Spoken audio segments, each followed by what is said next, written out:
As we approach the holiday season, there are so many opportunities to be doing things with your family. And these are probably things you really enjoyed before. It's going to a holiday parade, it's having a large family dinner, it's making cookies together.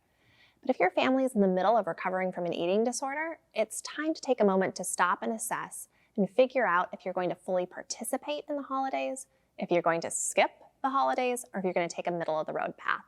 I'm excited today to talk with Maris and JD on their advice to families as they navigate the holiday season. So JD, I'd love to hear, how do we go about assessing and figuring out which path we should take? Yeah, I think one of the things to do is really gauge where you are, what's the progress you're making, and can you sustain that progress if you upend your routine. So first setting out what needs to happen, what food needs to go in, all of that sort of stuff. Can I do this and travel to someone's house and do it in their home? Or have a house full of people in my home and do it? Is that going to work? What do we think is going to happen? So doing a gut check on that. The right choice for our family was to skip some holidays the first year.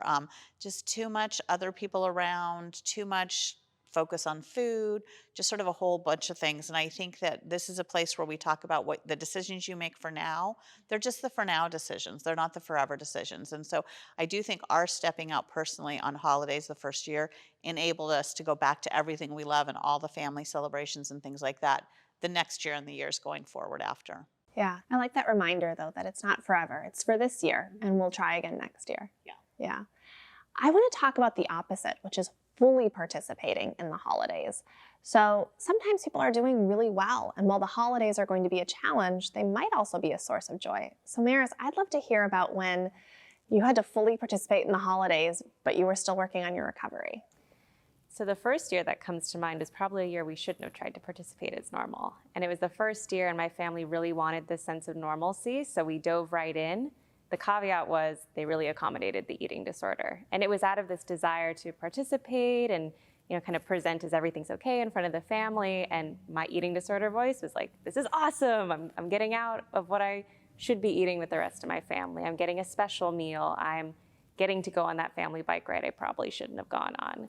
And I think it really did set us back in our progress quite a bit, even though it was just 1 or 2 weeks. What I do remember is the first year that I participated as normal and the eating disorder wasn't calling the shots, and it was challenging in its own way. It was definitely the first time I dove into that experience, but it was so rewarding to actually see what it was like to share the meal with the rest of the family, to go on that bike ride and know that it wasn't to compensate or it didn't feel obsessive. But I think it does take a lot of planning and assessment to make sure that your normal is the kind of normal that really supports recovery.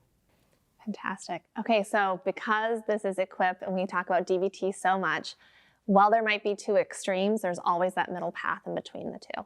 So what can the middle path look like? If you're like, well, our family isn't ready to fully jump in and do the holidays yet because it would be hard to supervise meals or hard to get enough calories in or hard to limit exercise. But we are making enough progress that we'd like to try some things. So I would love to hear from each of you what the middle path could look like. I think it, similarly to what JD was saying, it really comes down to assessing what on your typical year's list looks doable and what maybe feels like too much this year. And I think there is room for creativity in that. And I think oftentimes what's really helpful is just looking for your family's kind of most enjoyable, relaxing activities. And maybe they're not particularly holiday themed, but anything like a movie night or staying in and playing board games or things that kind of keep your energy levels low and calm could be a way to get through a pretty hectic part of the year. Fantastic. Thank you so much, Maris and JD, for talking about this.